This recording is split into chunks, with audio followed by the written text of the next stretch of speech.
टीपू सुल्तान देश के बड़े फ्रीडम फाइटर थे। टीपू सुल्तान शहीद हुए जंग में अंग्रेज से लड़ते हुए।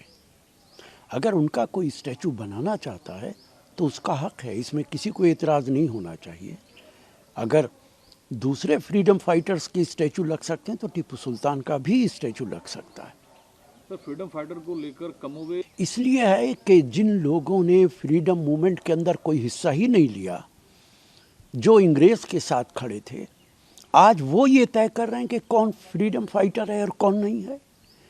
वो अपने गिरेबान में झांक कर नहीं देख रहे कि जब देश की आज़ादी के लिए देश के लोग अपना लहू दे रहे थे, खून दे रहे थे, तब वो कहाँ खड़े थे? वो तो अंग्रेज़ के साथ खड़े थे। और आज आप ये भी देखते होंगे कि जो लोग मुग़लों की मुखालफत करते हैं वो अंग्रेज़ों के बारे में एक लफ्ज़ नहीं बोलते, जबकि अंग्रेज़ों ने इस देश के अंदर अथाह जुल्म किया है।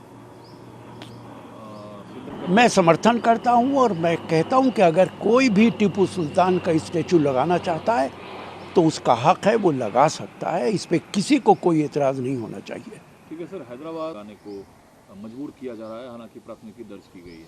देखिए, ये बहुत दुर्भाग्यपूर्ण है और पिछले 8 सालों में जब से भारतीय जनता पार्टी की सरकार आई है, इस तरीके के वाक़यात कहीं ना कहीं होते चले आ रहे हैं। किसी से भी ज़बरदस्ती करना, दबाव बनाना, कुछ कहलाना गैर कानूनी है। जो भी ऐसा करे उसके खिलाफ कानूनी कार्रवाई होनी चाहिए। दूसरा सवाल सर ये है कि असम के मुखिया कौन जीतने जा रहे हैं? देश के राष्ट्रपति का जब चुनाव हुआ तो पूरी दुनिया जानती थी कि कौन राष्ट्रपति बनेगा। देश में जब वाइस प्रेसिडेंट का चुनाव हुआ, वाइस प्रेसिडेंट ऑफ इंडिया का चुनाव हुआ, पूरी दुनिया जानती थी कि भारत के अंदर वाइस प्रेसिडेंट कौन बनेगा। तो क्या देश का लोकतंत्र ख़त्म हो गया? एक ऐसा आदमी मुख्यमंत्री बन गया है जिसके पास न समझ है न सोच है। क्या भारतीय जनता पार्टी के अंदर ऐसी भी डेमोक्रेसी है जैसी डेमोक्रेसी वो कांग्रेस में समझते हैं? क्या बीजेपी के अंदर इस तरीके से वहाँ के अध्यक्ष का चुनाव होता है? अपने गिरेबान में झांक के देखना चाहिए। उनके इन आकलन, देखिए, ये भी बगैर सोचे समझे दिया गया बयान है। चूंकि खुद आसाम के मुख्यमंत्री एक ही रात में अपनी विचारधारा बदल लेते हैं, इससे बड़ा नासमझी का कोई सबूत नहीं हो सकता। मेरी समझ में नहीं आती ये बात कि जो आदमी कांग्रेस की विचारधारा की बात करता हो, एक ही रात में किसी लालच में एक दूसरी विचारधारा में चला जाए, बीजेपी की हिमायत करने लगे और वो समझते हैं कि उन्हीं की तरह सारे देश के लोग हैं। तो ये नासमझी की बात है। मेरा मानना है कि ऐसे लोग जो जिस तरह लालच और ज़बरदस्ती से धर्म बदलते हैं, उनके खिलाफ कानूनी कार्रवाई होती है। इसी तरह राजनीतिज्ञ जो एक दिन में अपनी विचारधारा बदल लेते हैं, किसी लालच की वजह से, किसी दबाव की वजह से, उनके खिलाफ भी कानूनी कार्रवाई होनी चाहिए। अगर ऐसा होगा तो आसाम के मुख्यमंत्री के खिलाफ भी कानूनी कार्रवाई होगी। हालांकि रख सकते हैं भाजपा में। शशि थरूर ने बिल्कुल ठीक कहा है।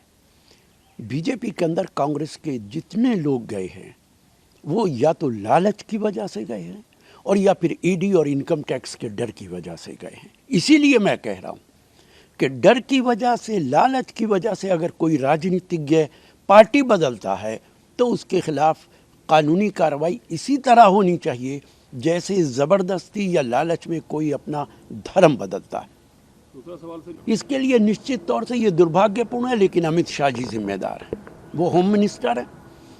कश्मीर की सारी कानूनी व्यवस्था उनके तहत आती है। उनका कहना था कि आर्टिकल 370 हटने के बाद कश्मीर के हालात बहुत ठीक हो जाएंगे। अभी भी वो दावा करते हैं कि कश्मीर के हालात ठीक हो गए। अगर कश्मीर के हालात ठीक हो गए तो ये कत्लेआम कैसे हो रहा है?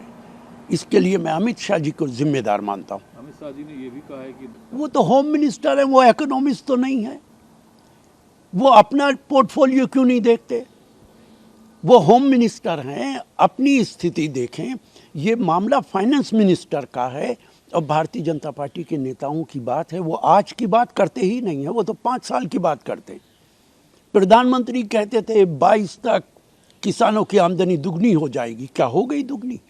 हमेशा 5 साल 10 साल के बाद की बात करते हैं और देश के लोगों को गुमराह करते हैं। एक सवाल सर और है, और उन्होंने जम्मू कश्मीर अपना पार्टी लॉन्च किया है। 370 हटने के बाद एक बड़ी रैली वो करने जा रहे हैं, जिसमें 500 यूनिट फ्री बिजली देने के वायदा वो कर। देखिए, इस पे कोई टिप्पणी करना उचित नहीं। हर आदमी को हक हासिल है कि वो अपनी पार्टी बनाए और देश के लोगों को जो भी लालच दे सकते हैं वो देने का काम करते हैं। राजनीतिक दल ये भी एक हिस्सा है उसी राजनीति का। इतना हंगामा क्यों देंगे? देखिए, ये एक सही कदम है कि 10% गरीबों को रिज़र्वेशन दिया गया है। गरीबों का हक हासिल है कि उनको रिज़र्वेशन मिले। अगर schedule caste, schedule tribe, OBC को रिज़र्वेशन 50% के आसपास है तो क्या देश के गरीब लोगों को यह हक नहीं दिया जा सकता? ये दुर्भाग्यपूर्ण है और जो लोग इसकी मुखालफत कर रहे हैं उन्हें पुनर्विचार करना चाहिए अपनी राय पे। एक सर सवाल और, देखिए, आम पार्टी कैसी पार्टी है ये एक अलहदा है, उनकी 2 प्रांतों के अंदर सरकार है। लेकिन मैं आसाम के मुख्यमंत्री से कहना चाहता हूँ कि क्या भारतीय जनता पार्टी जो बोलती है वो सच बोलती है? अगर आम पार्टी गलत बोलती है तो आप तो उससे 2 कदम आगे हैं। आपके पास न महंगाई का कोई इलाज है, न देश की इकोनॉमी का कोई इलाज है, न बेरोजगारी का कोई इलाज है। आप तो सिर्फ नफरत की राजनीति करते हैं। और ऐसे लोग जैसे आसाम के मुख्यमंत्री हैं, वो तो उस नए मुल्ला की तरह हैं जो नया नया मुसलमान हो के 5 वक्तों की नमाज पढ़ता है।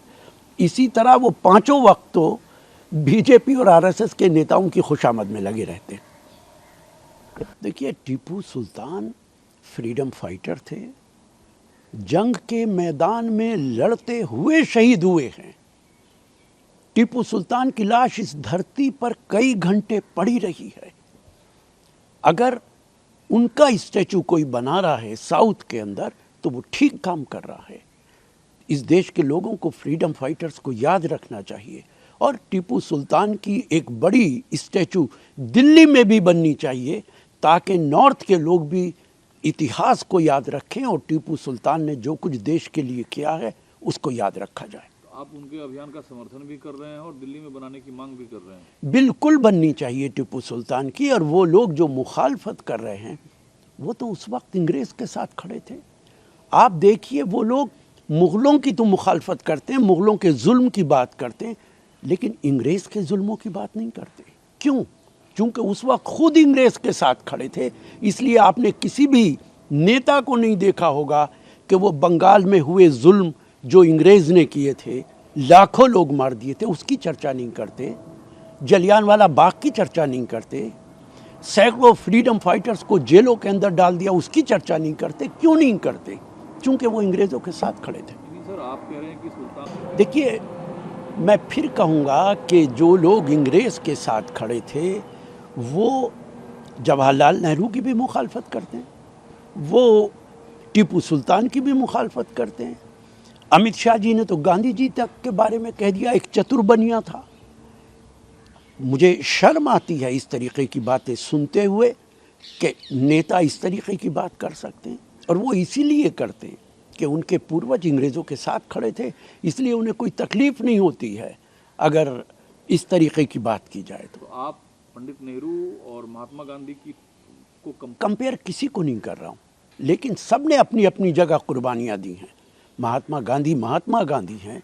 जवाहरलाल नेहरू 9 साल जेल में रहे। टीपू सुल्तान लड़ते हुए धरती पर शहीद हुए और उनका लाशा कितने अरसे तक, घंटों तक ज़मीन पे पड़ा रहा।